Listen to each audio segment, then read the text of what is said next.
नमस्कार बंधुरा आमी संचितास एसेंस स्टिचिंग टिউটোরিয়াল यूट्यूब चैनले आपनाके स्वागत। आज के देखबो आमरा स्क्वायर नेकेर काटिंग स्टिचिंग एर पुरो टिউটোরিয়ালটা এবং সমস্ত রকম টিপসের সাথে।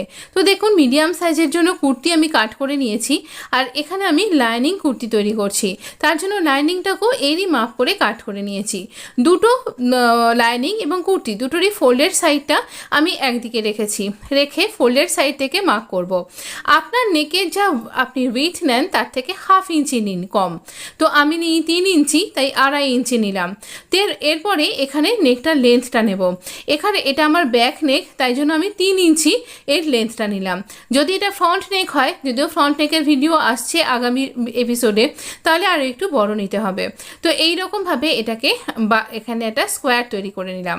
এবার দাগ বরাবর আমরা এখানে কাট করে নেব।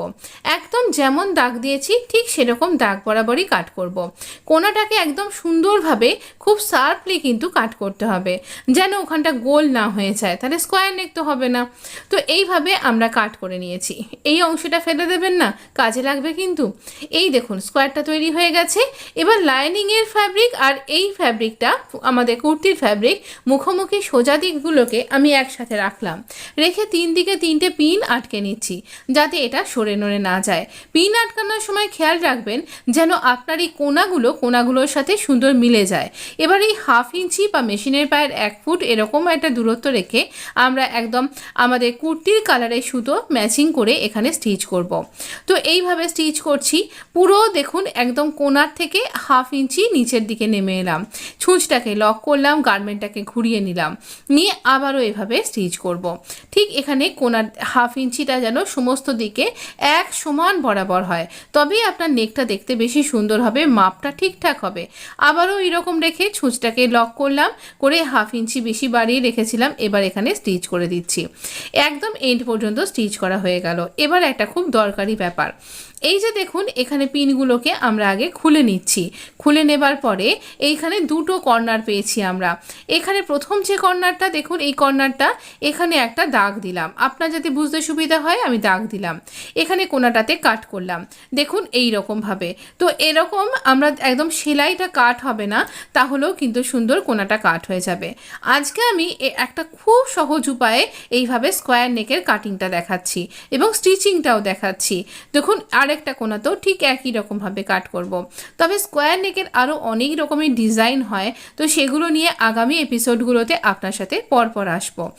কোনো ভিডিওতে আমি আপনার সাথে এইরকম স্কোয়ার নেক কিন্তু দেখতে খুব ভালো লাগে, পরলে ভীষণ স্মার্ট লুক দেয়, আর এটা এখন ফ্যাশনে খুব ট্রেন্ড, তাই অবশ্য করেই কিন্তু ট্রাই করতে পারেন। দোষ কি, একদম অন্যরকম লাগবে। এবার টার্ন করে সোজা করে নিয়ে আপনি আয়রন করতে পারেন, আর না হলে এরকম হাতের সাহায্যে প্রেস করে নিয়ে এখানে আমরা এই কুর্তির ফ্যাব্রিকের উপরে একটা টপ স্টিচ দেব। একদম কিনারা বরাবর টপ স্টিচটা দেবেন এবং কোনাগুলোতে পারফেক্টভাবে ছুঁচকে লক করব আমরা। তারপর অন্য পাশে যাব। দেখুন ছুঁচকে লক করলাম, তারপর অন্য পাশের অংশটাতে চলে এলাম গার্মেন্টটাকে ঘুরিয়ে নিয়ে। দেখুন একদম কিন্তু কিনারা বরাবর টপ স্টিচটা দেবেন, তবেই কিন্তু দেখতে ভালো হবে। এটা একটা অভ্যেসের ব্যাপার, আপনি একটু কাজ করতে করতেই আপনার এই অভ্যেসটা গ্রো করে যাবে, তখন আপনিও সুন্দরভাবে করতে পারবেন। তাই বলে একদিনে অভ্যেসটা তৈরি হচ্ছে না বলে কাজ করাটা ছেড়ে দেবেন না কিন্তু। দেখুন আমাদের স্কোয়ার নেক তো তৈরি হয়ে গেছে। এরপরের ব্যাপারটা আপনার ইচ্ছা হলে করুন, আর না হলে না করুন। যেহেতু আমি এখানে আগে যে স্লিভ ডিজাইনটা করেছিলাম এই ফ্যাব্রিকটা দিয়ে করেছিলাম, তাই এই ফ্যাব্রিকের 1 ইঞ্চি মতন ফ্যাব্রিক আমি এখানে কাট করে নিয়েছি। এটা কিন্তু সোজা স্ট্রেট স্লিভ কিন্তু। এবার এই ফ্যাব্রিকটাকে এইখান থেকে হাফ ইঞ্চি দূরত্ব বজায় রেখে দেখলেন কীরকম করে ডবল ফোল্ড করলাম। এবার এটাকে অ্যাজ এ লেস বর্ডার হিসাবে আমরা কাজে লাগাবো। একদম এই বর্ডারটার কিনারা বরাবর স্টিচ করছি, আর এখান থেকে ঠিক যেভাবে স্কোয়ার লেস যেভাবে বসানো হয় ঠিক সেভাবে বসাচ্ছি। তার মানে একটা ভিডিওতে স্কোয়ার নেকে কী করে আপনি লেস তৈরি করবেন বা ডিজাইন ক্রিয়েট করবেন সেটাও কিন্তু শেয়ার করে দিলাম। এই ডিজাইনটা তৈরি করতে পারেন। সবসময় আমাদের কাছে ম্যাচিং কালারের লেস থাকে না। আমার কাছেও যেমন এই হলুদ রঙের লেস ছিল না, দোকানে গিয়েও ঠিকঠাক পাইনি, কিন্তু এই ফ্যাব্রিকটা একটা লেফট ওভার ফ্যাব্রিক, যেটাকে আমি লেস হিসাবেই এবং ডিজাইন হিসাবে কাজে লাগালাম। যেহেতু লেসটা আমি এই ধরনের ফ্যাব্রিকটাকে আমি এখানে আমার স্লিভে ব্যবহার করেছি এর ঠিক আগের ভিডিওতেই, আবার এর যে ফ্রন্ট নেক সেখানেও ব্যবহার করব, তাই মনে হলো এটা দিয়ে আমি এই নেকটাতেও ব্যবহার করে দিই, তাহলে ব্যাক নেকটাকেও দেখতে বেশ সুন্দর লাগবে। ব্যাক নেকটা সাধারণত আমরা বিশেষ ডিজাইন করি না বলে এটা অবহেলিত হয়ে যায়, মানে এটাকে আমরা ইগনোর করে ফেলি, কিন্তু এটাকেও ডিজাইন করলে পিছন থেকে দেখতে তো বেশ সুন্দর লাগে বলুন। তো এইভাবে আমি ডিজাইন করলাম, কেমন লাগলো আমাকে জানাতে ভুলবেন না, এখনও শেষ হয়নি অবশ্য। এবার এই লেসটা মানে এই ফ্যাব্রিক বর্ডারের লেস যে হিসাবে যেটাকে তৈরি করলাম তার আমরা অন্য পাশটাতেও একদম কিনারা বরাবর স্টিচ করব।